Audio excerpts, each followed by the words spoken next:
Welcome back to another Schmattz Outdoors video. Today we're going to do another installment in the Fur Shed series. Today we're going to be building some Coyote stretchers. We're going to go step by step on how I build these, how I assemble them, the shape that I cut them, which is to me one of the more important things of the whole setup. I'm building adjustable Coyote stretchers, and then I have locking system at the bottom to hold the width, and I'll go through how I determine the spacing and the hole pattern and stuff for that. What I have done is I'm building 4 of them, and these are just a 1x4 board, so they're 3.5 inches wide, 3/4 of an inch thick.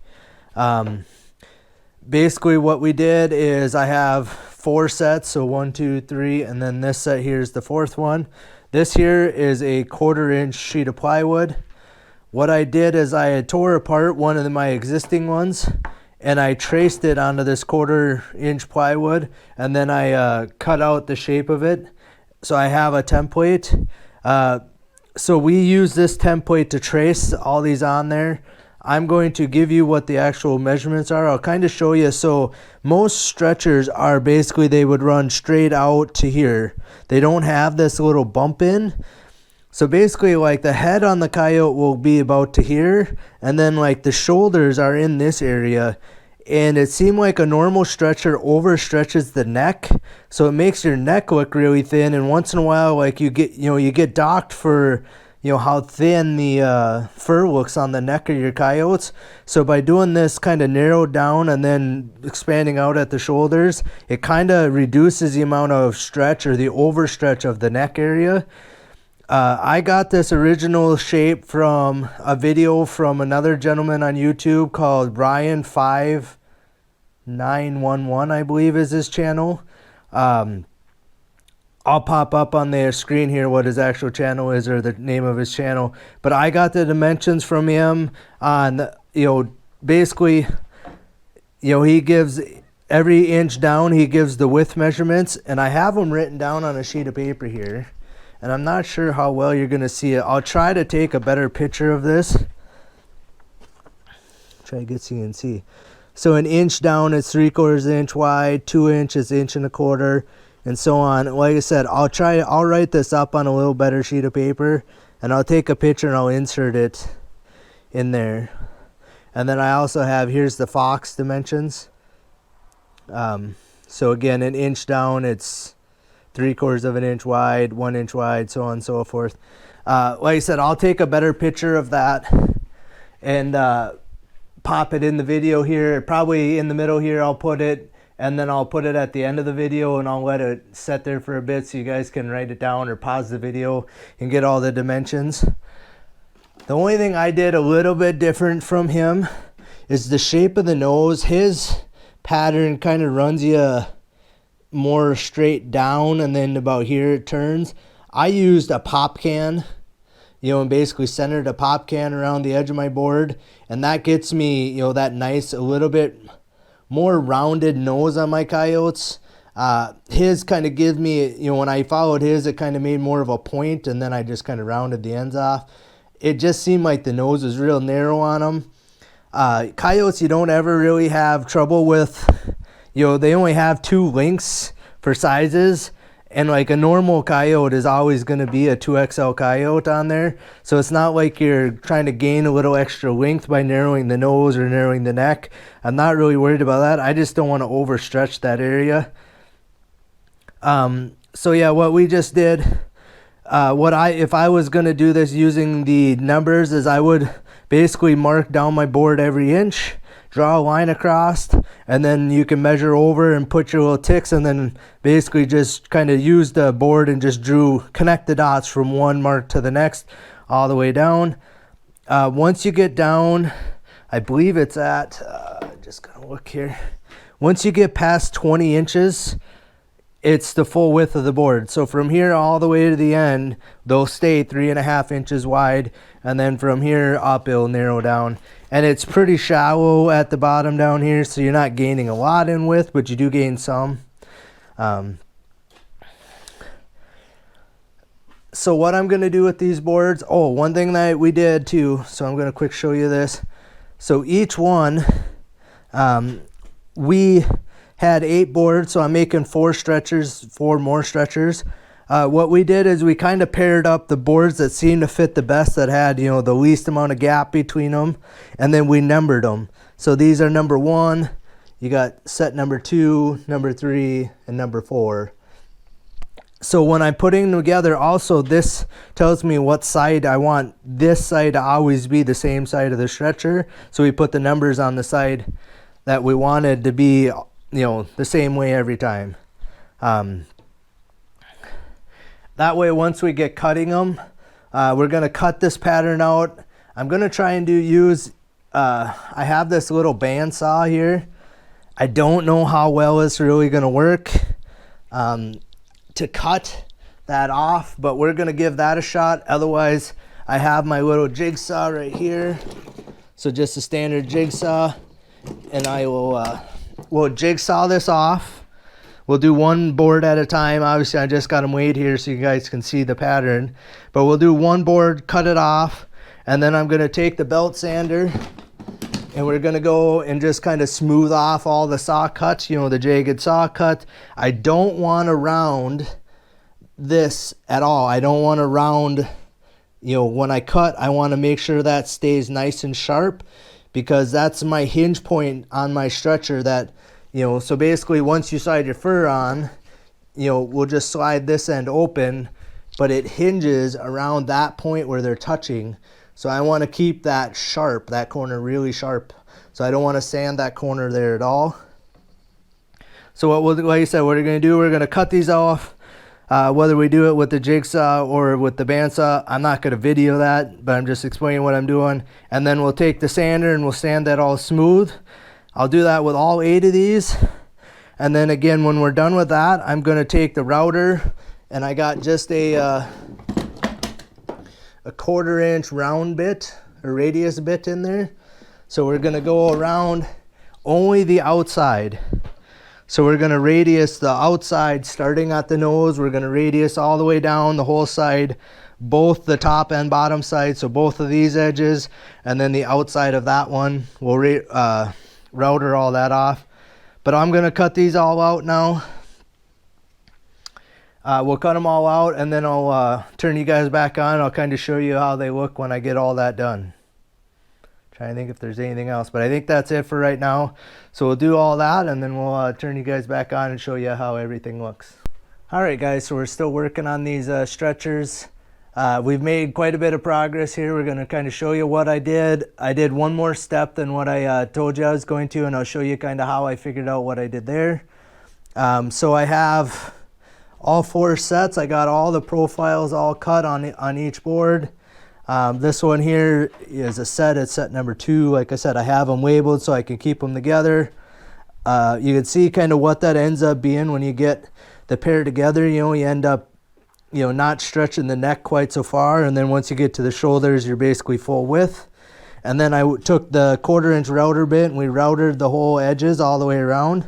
I will go with just a piece of sandpaper and sand the edges just to get rid of any little frays and to smooth any of the little bumps.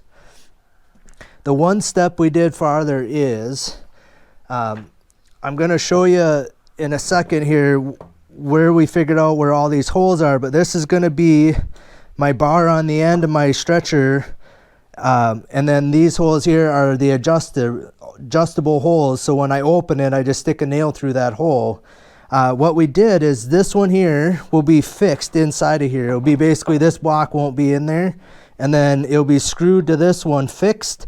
This one here will slide, and that's what makes the adjustable part of it. So what I did is I just took my belt sander here, and I just run it on the end of this and made it just thick enough so that will slide right on there, and then it'll be able to slide back and forth.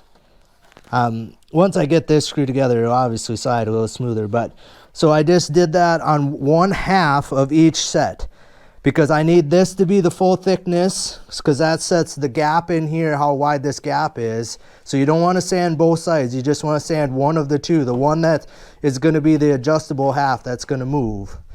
Otherwise, if you sand this one, this will squeeze together tighter and it's just going to pinch on this one. So you only want to sand 1/2. So I got one of each one of them, and this one's flipped upside down, but I got one of each set sanded like that, so this little setup will slip on there. All right, we're going to, we'll shut you guys off here. We're going to carry these down in my basement, and then I'll kind of show you the measurements and stuff. And we'll get one of these set up ready to kind of show you how it's all going to go together. And then I'll give you some measurements on where the sizes of these boards, you know, the bottom lock piece of it. All right, when we get all this carried in the basement, we'll turn you back on. All right, guys, so we're all set up, or I'm set up down in my basement here. I'll give you some dimensions on the piece for the bottom of my adjustable stretcher, and I'll kind of show you how I'm going to assemble all that. And then I'm going to show you a little bit how I take care of the top, the part that the nose goes on the stretcher. I'll show you what I do with that a little bit. I'm show you the pieces, and then I'll shut you guys off. We'll get one all put completely together, and I can kind of show you how that all works. All right, so what we did is, so this is the piece that's going to go on the bottom of my stretcher. One side of my stretcher is going to go in here and be screwed solid using that hole and these two holes. These are my adjustable holes, so that I'll use these going through the adjustable board, and I just drill a hole through, you know, it's through both sides of this, and then I'll match drill one of these holes to my stretcher board, and then as I move it, I can just move my nail to the different holes, and that will hold it in whatever position I need it in. And then on this end here, we just screwed a 3/4 inch thick by 1 5/8 inch block in there. So basically that's just holding this side, holding the spacing here, and then like I said, you get the one in here screwed solid that holds the spacing, and then the one I sanded will be able to slide in there. The sides, so we did number each one of these too. We also marked on each board the outside, so we know which side is the outside. So how we built this guy, these are 1x2 boards, so they're 1.5 inch wide by 3/4 inch thick. There's actually two screwed together here, and then the little block in the end, like I said, is 1.5 inch, 3/4 inch thick by 1 5/8 inch long, and that is this little block in there. What we did is we went in 5/8 of an inch and drilled a hole. They're centered up and down, so centered side to side on the board here. So we went, so it's 3/4 down this way, and then we went in 5/8 of an inch, drilled a hole through this board, and then on this end, this one here is at 9 1/8 from that end to here. Drilled that hole. We match drilled it to the second board, and then run a sheetrock screw in there just to hold them all together. We drew this little line, and that little line is just showing us where this block would end up setting on there. You could kind of see. That was just so we knew, so we could get this screw centered between there. We marked once they were screwed together, we marked the outside on each side, and then we marked the number. So this is set number 1. And then what we did is, we'll show you this side. So it's 5/8 of an inch to this one. I figured out where I want this to set on my board screwed solid, and then I went in. This is at 2 inches from the end. Drilled a hole. This one's at 3 5/8, so these are going to be the set that is for my adjustable side. This one's at 3 5/8. Then it's at 4, 4.5, 5, 5.5 from the end, all from measured from this end. And again, this one's at 9 1/8. And then what we do, basically, so this is the completed one. You can see there's 2 holes on this end and just a single hole on this one. If I flip it over, I have 2 holes on this end and a single one on here. What I basically have is this is centered side to side, on this little block. And then these two are spaced differently. So basically I'm running 2 screws from the top and then 1 screw from the bottom. This side is the opposite. I'm going to run 1 screw through the top and 2 screws through the bottom. And what those screws are, they're just a 2-inch long sheetrock screw. And they're holding all 3 boards together. If I hold that up, they're just so they don't come all the way through. So basically by running 2 one way and 1 the other way, it locks that together super solid. So again, over here, there's going to be 2 running one direction and 1 running the opposite direction. This one here, that's just a single from this end, is at, I don't know if I measured where that one was at. Let me measure quick where that one's at. That one's at 1 3/8 inches from the end. This one here is 8 5/8 inches from the end, and this one's 9 1/2 inches from the end. So what we did is we made all 4 sets. We just screwed them together, drilled all the holes so we make sure they're all these are going to be all in line with each other.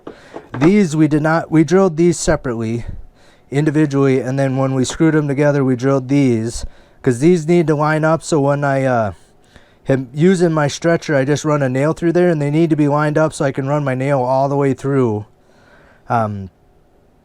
Okay, so I think that's everything you need to know on those guys.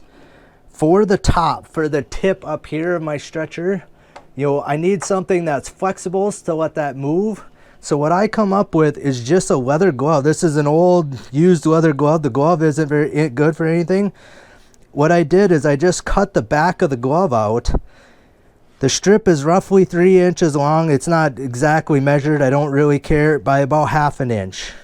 And then what I did is I just kind of rounded the corners. And what I did is you can kind of see, I just cut down the edge and then just cut strips, cut them off, and then you end up with a strip like that. I clip the corners a little bit because to hold these on there, what I use is just a metal thumbtack pushed into the end here and the end here. I put one side in and then pull it as tight as I can around the end and put the second side in. And then right by the nose, I'll use just a staple gun and put a couple staples by the nose.